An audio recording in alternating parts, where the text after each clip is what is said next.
জামাল সাহেব 3 সন্তানকে দিলেন। জামাল সাহেব 3 সন্তানকে দিলেন।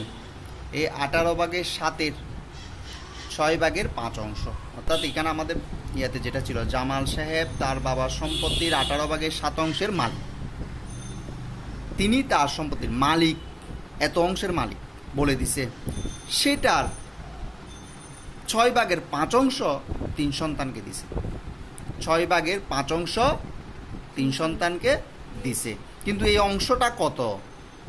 এই যে 6 ভাগের 5 অংশ, এই এত এর 6 ভাগের 5 অংশটা কত সেটা আগে বের করতে হবে। বের করে যতজন সন্তানকে দিছে, কয়জন সন্তানকে দিছে, এই 3 দিয়ে ভাগ করতে হবে। যদি বলা যায় 5 জন সন্তানকে দিছে, তাহলে কত দিয়ে ভাগ করতে হবে?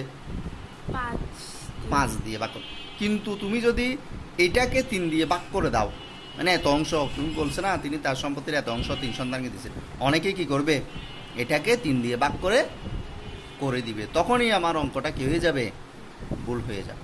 Clear concept?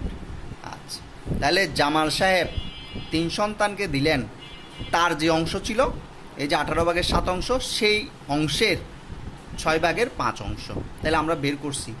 এখন কাটাকাটি যাচ্ছে কিনা দেখো, তাহলে যাচ্ছে না। তাহলে উপরে উপরে গুণ, নিচে নিচে গুণ। 5 সাথে 35, 5 সাথে কত 35, আর 18 দিয়ে 6কে গুণ করলে আমরা কত পেয়েছি, 108 অংশ।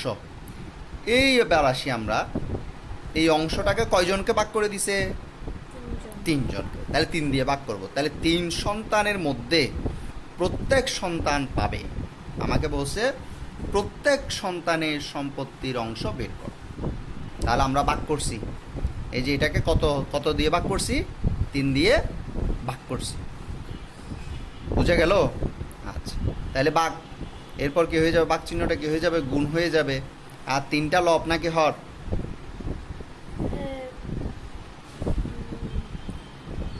আলাদা সংখ্যা থাকলে, একটা সংখ্যা থাকলে এটা সবসময় কি হবে, লব।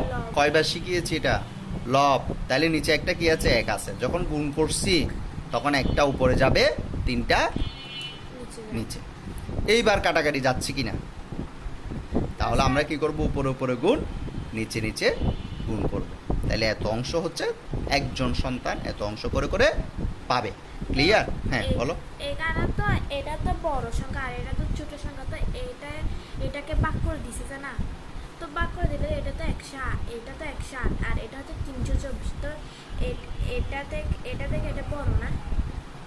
হ্যাঁ, আমি এখানে যাচ্ছ কেন তুমি? এখানে